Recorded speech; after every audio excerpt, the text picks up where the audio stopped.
সার্ভারের ভিতরে আসবেন, আচ্ছা রিসেলার্স ক্লিক করে রিসেলার ওয়ালে ক্লিক করবেন, করে এখানে যার অ্যাকাউন্টে টাকা দিবেন তার অ্যাকাউন্টে এখানে দেখবেন, এখানে অ্যাকাউন্টের ইউজার নেম লেখা আছে। উদাহরণস্বরূপ ফয়সাল এপিআই, এর অ্যাকাউন্টে আমি টাকা দেবো। তাহলে এই পাশে এদিকে টান দিয়ে যে অ্যাড ব্যালেন্স লেখা, এখানে ক্লিক করবেন। পরে আপনি টাকাটা কোন ব্যালেন্সে দিবেন, মেইন ব্যালেন্সে নাকি ড্রাইভ ব্যালেন্সে নাকি ব্যাংক ব্যালেন্সে। মেইনের উপর দিলে মেইনে সিলেক্ট করা আছে, ড্রাইভে দিলে ড্রাইভের উপর ক্লিক করবেন, যেটাতে দিবেন সেটার উপর ক্লিক করবেন। ধরেন মেইনে দেবো, দিয়ে এই অ্যামাউন্ট, এখানে অ্যামাউন্টের জায়গায় কত টাকা দিবেন সে টাকা লিখে দিবেন। উদাহরণস্বরূপ আমি 1 টাকা দেবো। আপনি এখান থেকে টাকা রিটার্নও করতে পারবেন। যদি কারো ব্যালেন্স থেকে টাকা রিটার্ন নেন তাহলে এখানে লিখে দিবেন কত টাকা কোন ব্যালেন্স থেকে নেবেন সেটা সিলেক্ট করে দিবেন।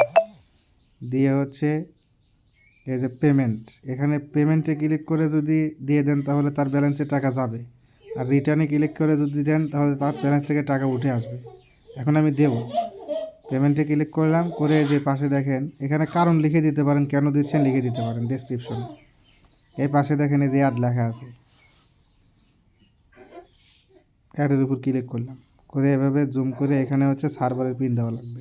পিনের জায়গায় সার্ভারের পিন আমার সেভ করা আছে, দিলাম, দিয়ে এখানে কনফার্ম এখানে ক্লিক করবেন, করে যে ওকে করলাম।